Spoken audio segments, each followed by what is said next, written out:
Alright. Hey, what's up, everyone? This is the Castle here, getting ready to explain a bunch of stuff.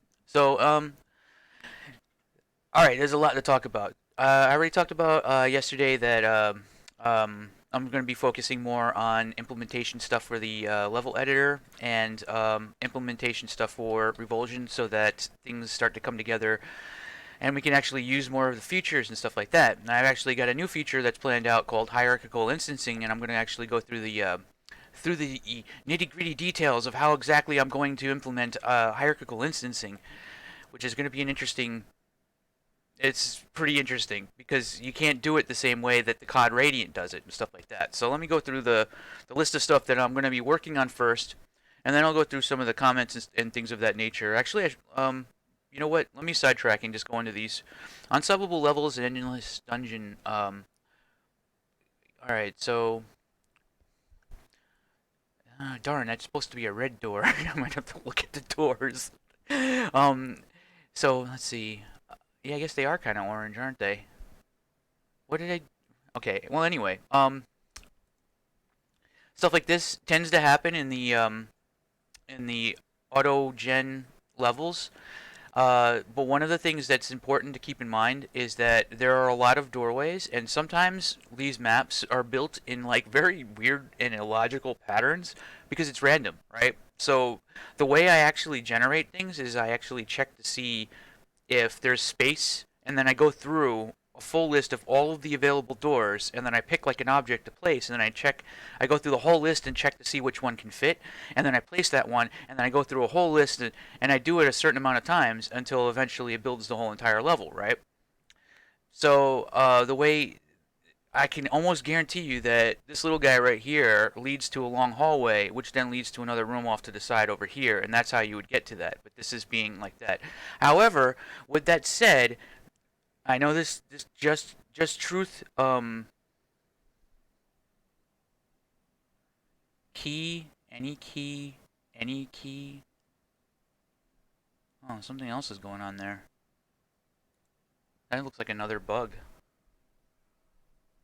Okay, well, anyway, I got totally distracted by that, but with that said, there's I'm very well aware of the fact that there's entirely a possibility that I'm totally wrong and that there actually is a bug. I'll look into it. I will actually just mess around and see if I can go like 10 floors and see if I run into the same problem.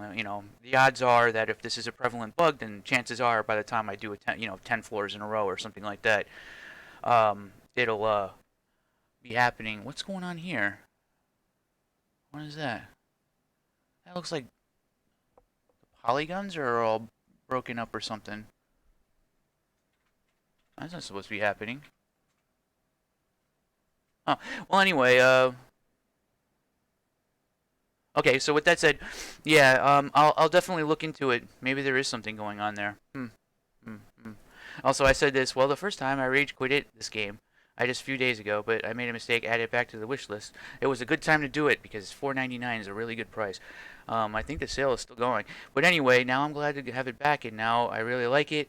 It's together with Murder Miners, and I gotta play Murder Miners. Paranautical Activity, the only voxel game I have yet, and I would compare it with other two games just in the beginning, have only acid gun, bottle thrower, flamethrower, bottle thrower. Oh, okay. So anyway, like this is really cute. It's a really interesting game concept what Mr. DeCastle has. Oh yeah, there's a lot of really good like better save options, cheat codes, and workshop achievements and stuff. I was actually reading, I sometimes I'll just like Google the game Revulsion game, and I was noticing that there were some threads and some forums and stuff like that, people who were like trying to do cheat codes with the game. Cheating Revulsion's variables can be kind of a pain in the ass because they always reset every time you load a new level. So, I mean, maybe that is something to consider as like having like a cheat menu or something. If there are people who want to cheat, more power to them. If that's how you enjoy the game, that's how you enjoy the game. Um, Maybe I could do something like that. I used to have the easy mode hat, which was basically a cheat, but you still had to like watch your ammo and stuff. I mean, you were still forced to play. Um, like a really, really badass piece of armor or weapons. Like if you have like level 100 weapons, you could pretty much you know, and if you just somehow figure out how to force it to equip that item, that would be a pretty good way to cheat. But that's kind of hard to do. Um, yeah, I'll have to kind of keep that in mind. Yeah, like achievements and stuff like that. I get so focused on working on the game that I always forget about like the Valve stuff, you know. Anyways, so at least a much bigger player base, maybe character optimizations, female characters. Yeah, I'm definitely for that. I'm definitely for that. Although I'm probably going to be leaning kind of in the direction of just like, um, so if Revulsion 2 goes more in the transhumanist uh, sort of direction, then I might just make it so like you know it's you portray like whatever it is that you want to look. I think this is actually kind of controversial too because a lot of people are gonna just give like a lot of pushback to like, oh no, he's going woke now. Watch out, everybody, he's going woke. I'm not going woke. I swear, it's just when you're in a world of transhumanism and people can be basically robots, like you know, male or female. I'm for everybody being able to choose whatever the hell they want to be. You know what I mean? Like I mean, it's just kind of most ideal, honestly. But with that said, though, like yeah, like uh, yep, female characters and male character. Honestly, at this point in time, like the character is so non-existent in Revulsion that it just didn't make sense to try to make a male or a female one. But if you watch my really, really, really old videos, I actually wanted to have the option to do either. I just never really got around to it because it was just I was so overwhelmed with getting the game to work in the first place. But in the case of Revulsion 2 being multiplayer and everything like that, I'm all for you know having that sort of concept where you know you choose how you look, choose you know whatever, and it definitely sort of fits in with just making things more fun in general. You know, and like being able to just be whatever you want to be inside of the game. I think that's actually kind of a really big deal, honestly. And I see it a lot in VR chat. I think VR chat in a lot of ways has kind of been the main thing to kind of push forward, you know, my feelings on like a lot of this sort of concept and everything like that. Like you know, everybody can come on, they can be whatever they want. Their avatar is their choice, and most most everyone just ends up being cat girls. But you know, that's pretty much how it always goes. All right. So anyway, with that said, let's see. I think that's pretty much that. Let me get back to this. So the trigger system, auto active, multi manager, counter, target name, target. These are all things that I'm going to have to get set up so that they're all functional within Revulsion 1. They're functional in this, and of course there's also there's a bug where don't spawn if below is not saving right now. I got to make sure that name tags. I'm having a professional, an actual programmer, an actual programmer is looking at it right now. Shh. It's very powerful. It's very strong thing. So with that, saving prefabs. Okay. So this is hierarchical instancing. It's just basically a prefab system. I mean, that's how it is in Call of Duty Radiant. Alright? This matters a lot because this is probably going to be one of the most powerful features. It's actually probably kind of overkill, considering the fact that we can locust swarm an area with like 5 people at once and build it in under an hour, which is like a core feature of the game right now, of the engine. It's kind of fucking insane, actually. Alright, so with that said, the way I'm going to implement the system. So, all right, bear with me on this. I'm gonna find a good like. Fuck it. I'll just start off with the starting area right here. Right, you go into volumes, right, and there'll be. You'll notice that there's this like prefab volume and then prefab point. Okay. Um.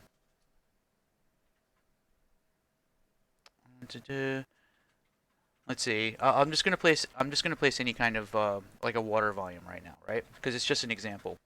So you see how like now in this list, what you'll see is a prefab volume, right? It'll be a new addition to this list. And what the prefab volume does is it allows you to encompass an area filled with level geometry, all kinds of different objects and stuff like that, right? So I can make this like a 2 by 2 by 2, right? Now you'll notice that there's a whole bunch of objects that are just sort of inside of this now, inside of this volume, or touching the volume, right?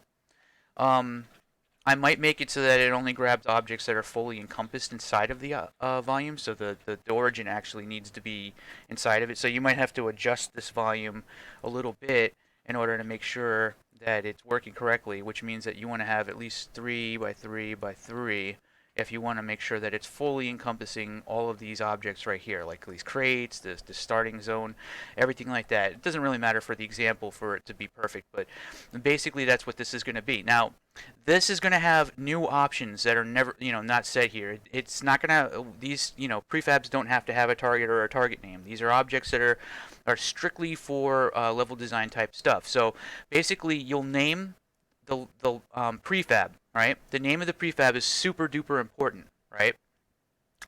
So what you do is you name the prefab, and then there'll be like a button here to save the prefab, right? So basically what it'll do is it'll search everything inside of this, and then it'll save a little tiny mini map file, right? So it's just going to be a prefab underscore name of whatever, right? And when it does that, there'll also be another way here where you can type in the name of it, and then you can load it.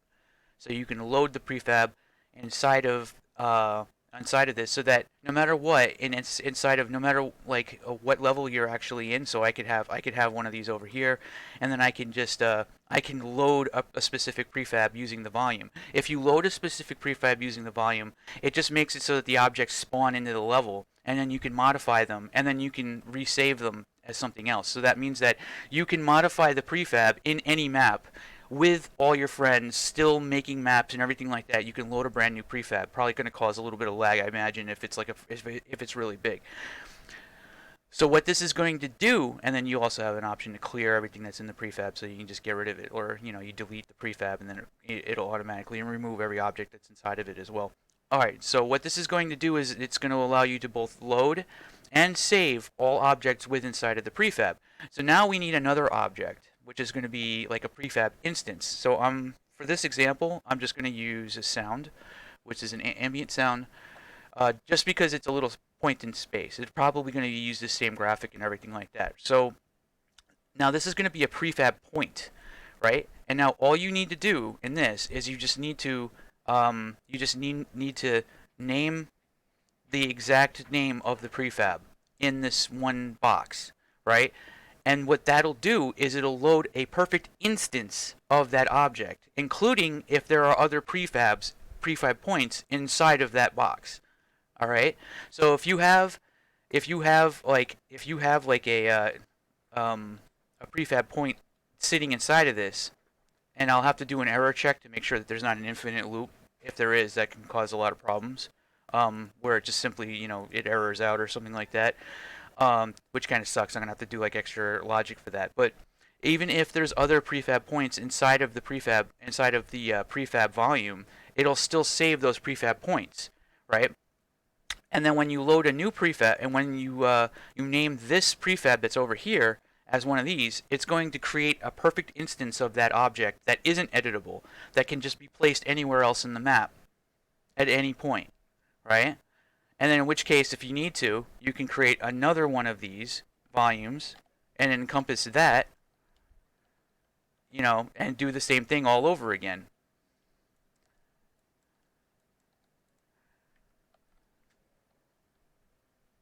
So the prefab system. Now the reason why I'm doing it this way, you also have the other. Oh wait, you also have the other option too. Is once you've created it, you'll be able to load, load into it, and just treat it as a separate level file, because it's just a map file. It's just another map file.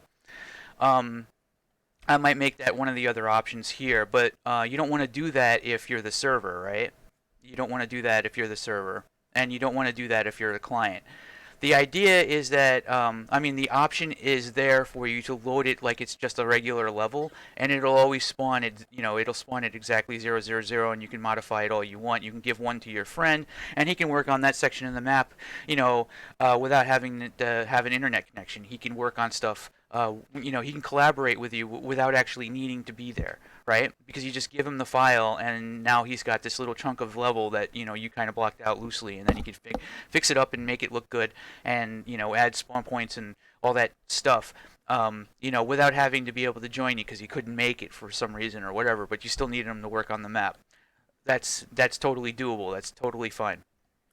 But now that you have this prefab, um, again, well, I think that's actually it. Like, there's really nothing else to say. Is there anything? I feel like there's more to talk about, but honestly, I think I already got every point out. Oh, the reason why I'm doing it this way, though, entirely, though, is because in the COD Radiant, it was more dependent on the method I just described, where you end up having to have people go into separate maps. Like, you could select an instance, right? And then you press like you hold down Alt Enter or something like that, and it would boom. You're in that map. You're in that prefab now, and you can move things around and everything like that. This being a multiplayer level editor, I want to make sure that everything's implemented in such a way where it's seamless. In other words, we don't have to worry too much about like actually going into different instances. I want everybody to be in the same instance because we might have like 5 of our friends all working together, but we still want to actually modify this prefab. And there's a bunch of them placed all over the place over here, right? So what's going to basically end up happening is like there'll be like a reload button or something like that, like right here, and you click that, then all of these that are pointing to that instance all over the map will then actually load will load from the file again, and and do its proper like instancing and everything like that. So yeah, that's basically a form of hierarchical instancing now that I'm planning to implement in this, which it's powerful as fuck. I mean, it's more powerful than it's probably ever going to need to be. So yeah, if I keep adding features like this, I mean, that right there that's a fucking key feature. Like that's pretty powerful. Having something like that at your fingertips is better than 90% of the other editors in existence. Period. Not just the multiplayer aspect, but like you know what I mean? Like if I manage to get the rotation manipulation, I get people's name tags working correctly and stuff like that, I'm already cresting on having one of the best level editors in existence, in my personal opinion. So yeah, and I've worked with a lot of editors. I've worked with quite a few. There's some really good ones, but yeah. Um, what was sad? It wasn't even really that hard. There just hasn't really been a lot of people who know how to make level editors that actually are able to make them. So once you actually get a designer who makes level editors, then it just ends up kind of crushing shit. Well, that's provided I actually am kind of like, able to actually get this to work correctly. I'm pretty sure I know how to make it work correctly, but there's probably better ways to do it. But yeah, that's that. If this works and then I fix all the other loose ends,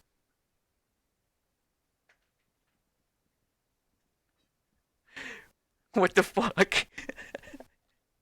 Why wasn't I doing this before? I should have been doing this. Oh, I should have did this like 5 years ago. What the fuck? All right. So with that said, all right. Take it easy, guys. Take it easy.